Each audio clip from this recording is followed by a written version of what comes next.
এর মানুষেরা এত পেছন পাকা হয়ে গেছে, তা আর বলার নয়। সত্য জিনিসকে হারিয়ে ফেলছে এরা। এরা যা বোঝে তাই এরা করে। এরা জিদ্দি মানুষ, প্রচুর জিদ্দি মানুষ। বাচ্চা থেকে বৃদ্ধ, মহিলা থেকে পুরুষ, প্রত্যেকে অশিক্ষিত হলে কি হবে, অজানা হলেও কি হবে, এরা অনেক জেনে বসে আছে। অনেক জেনে বসে আছে। দেখে দেখে শুনে শুনে প্রচুর শিখে বসে আছে। এরা যেন সব জানে। একটা রোগ চিকিৎসা হবে, রোগের সম্বন্ধে সব জানে, ওষুধের সম্বন্ধে জানে। জানলে তবুও এত রোগ কেন? এত রোগ কিসের জন্য? তো ডাক্তারবাবুরাও তাই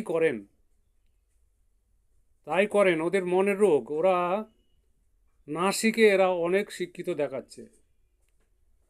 তো এদের ল্যাবে পাঠাচ্ছে, পরীক্ষা নিরীক্ষা করে সেই রিপোর্টটা হাতে ঝুলিয়ে ঝুলিয়ে নিয়ে এসো।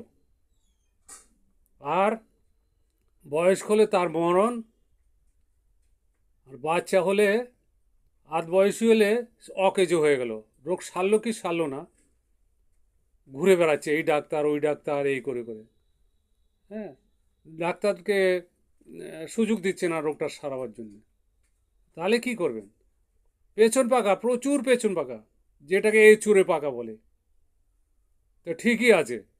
আর বিশেষজ্ঞ জ্ঞানীরা, বিজ্ঞানিকেরা ওষুধ ভালো তৈরি করতে ওদের মন লাগছে না। এদের তো মনের রোগ। ভালো ওষুধ তৈরি করে কি হবে? ভালো ওষুধে কোনো সৌন্দর্য নেই, স্বাদ নেই, দেখনদারি নেই। এরা খাবে স্বাদের জিনিস, সৌন্দর্য জিনিস। ভালো মিঠা কথা শুনবে, ভালো লেবেল চাই, ভালো বাক্স চাই, ভালো বোতল চাই, ভালো ভালো আপেল চাই, আনারস চাই, আঙুর চাই।